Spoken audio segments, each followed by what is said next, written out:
Apple is getting ready to take a bigger bite out of your wallet. Outgoing CEO Tim Cook told the Wall Street Journal the company will be raising prices to cover the increasing cost of memory and storage chips. He called the adjustments unavoidable as AI data centers drive a higher demand for the chips. Cook didn't specify how much prices would go up for or on which products. Industry analysts expect Apple to release its first foldable iPhone alongside other updated models in September. Oh, hey, my name is Neil Olmos, and if it's your first time here, I do reaction videos to the things that are trending right now. And about a couple of days ago, something changed the tech industry. Something that has been a little bit surprising because nobody expected that would happen too soon. I don't know if many of you guys read the news. Some articles have said that the CEO of Apple mentioned that they were increasing the prices for some of their products, but they never mentioned when those prices would take place. And all of a sudden, they were set last week, and people are going wild because of that. Let's see what people are saying about this topic.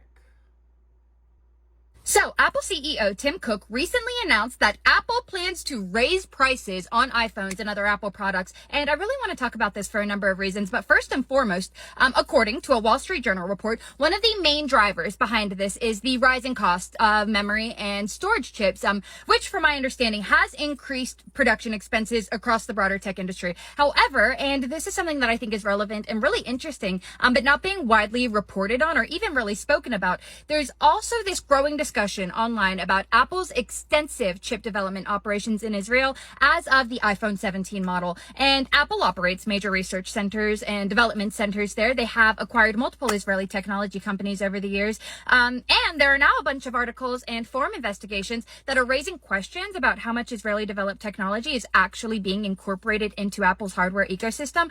And I have to wonder, is this change the reason for the price increase? And I haven't been able to find anything that validates that question, right? However, I have a hard time believing that rerouting any operations to Israel during its current civil unrest would result in lower expenses for Apple as a corporation. So I think that's incredibly strange. I also think it's worth noting that Apple reported over 112 billion in net income in 2025, which is a nearly 20% increase over their previous year. So we're talking about one of the most profitable companies on the planet, by the way, posting record-breaking quarters, while also telling consumers that they will need to absorb even more manufacturing costs.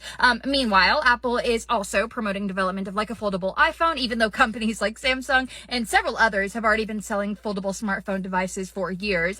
It's not exactly groundbreaking innovation at this point. That being said, while Apple focuses on marketing this new old technology, a lot of customers continue to report issues with recent iPhone models, including software glitches, overheating concerns, overheating when they're doing nothing, crazy battery drain, and ongoing frustrations with storage limitations. And my thing is if you're charging premium prices and increasing those prices, people expect premium innovation and premium technology, right? Not a foldable phone that's years behind competitors, not new models with reoccurring performance issues, not random charges that nobody can seem to place. And you know what? Definitely not another price increase from a company that already generated more than 112 billion in profit, with lackluster innovation to back it up. I think the way Apple is moving right now is very, very strange, and I can't wait to see what becomes of the company within the next couple of years. Reporting more than 112 billion in profit last year, that is crazy. Can you even imagine how much money they earned?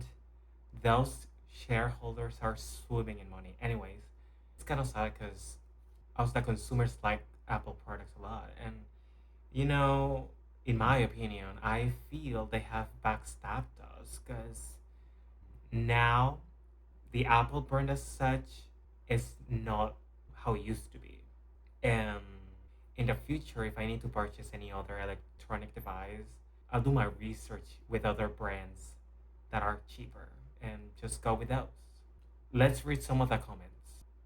iOS 27 beta broke my iPhone 15 Pro, and Apple told me to pay $500 for a mistake their software made. Not really happy with that company anymore. Oh well. I am going to pre-order the Unihertz Titan 2. This is my last iPhone. Getting a nothing phone. Wasn't technology supposed to make things cheaper? Does an iPhone currently have the most expensive smartphone model on the market right now? And they are going to raise prices even more? They'll never see a cent from me. I agree. I've literally had nothing but iPhones for 18 years, but this one is my last. Sick of this company. If you guys want a new phone, go and get refurbished iPhones. It's much cheaper than the new ones, and they also get AI on them. Now let's watch another video.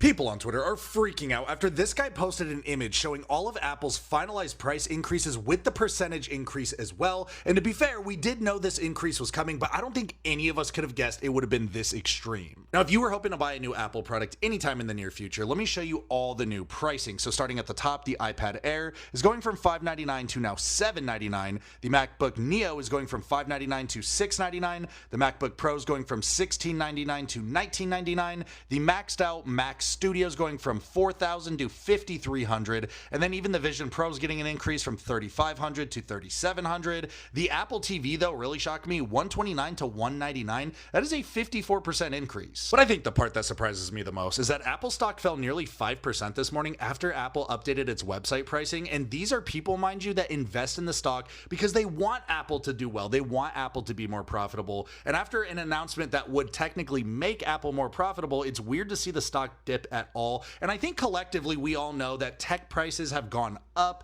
and we understand all of that, and I think we're all cool with it. And I think like a 5 to 10% increase across the board would have been one thing, but when we're getting into the range of like 15 to 25% increases on some things, I think they're just taking it a little too far.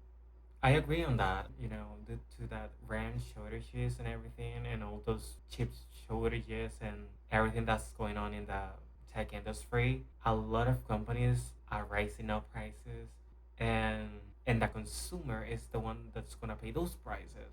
Are gonna have issues trying to pay for those because they'll get even more expensive. Anyways, let's read some of the comments. They made $112 billion profit. They didn't need to raise prices. Going back to flip phones. I mean, people are not forced to buy Apple. They choose to. There are other options. The Neo, not so appealing now. They crossed the line. People aren't going to be buying at these prices. We're headed for a buying freeze. They are going to make the same mistake PepsiCo did with the price of chips. People have had enough and will stop buying. I'm good with my Mac Pro M1. I mean, if your products are fine, just stick to them till they eventually die. And, in the future, just do your research and buy something else if you want to save money. If you're willing to, just spend your money in Apple products still, you're gonna give them more reasons why to keep increasing the prices. Now, iPhone 18 is coming this year, and everything related to those prices increasing. You may think, are they also increasing the iPhone 18 prices? Well, just watch this video. Okay, so you didn't think this was going to happen. It definitely did happen, and you should have believed this was going to happen. According to leaks, the iPhone 18 Pro would be getting a price increase due to RAM shortages, and it should be going up to $1,399. To put this in perspective, the iPhone 17 Pro launched at $1,100, so this would be a $200 increase into the iPhone Pro market. With the iPhone 18 Pro potentially being $1,399, would you still get the Pro, or would you go to the lower model now? Let me know in the comments, because this is a pretty interesting conversation. It is. Let's read some of the comments. Me watching with my iPhone 11. Ain't nobody buying a phone for $1,500. That's literally month's rent. I agree. They're about to have customer shortage. I'm waiting for the 18 to come out so I can get the 17 Pro Max at a somewhat cheaper price. And like these videos, there are a lot of videos on the internet right now because people are not happy with what Apple have done. But let's see what happens in the future, because I think things are not looking good. If you like this video, comment down below. Are you getting this year's iPhone or any other Apple product? Please give a thumbs up and don't forget to subscribe. YouTube thinks you're gonna like this video right here. See you in another video. Bye.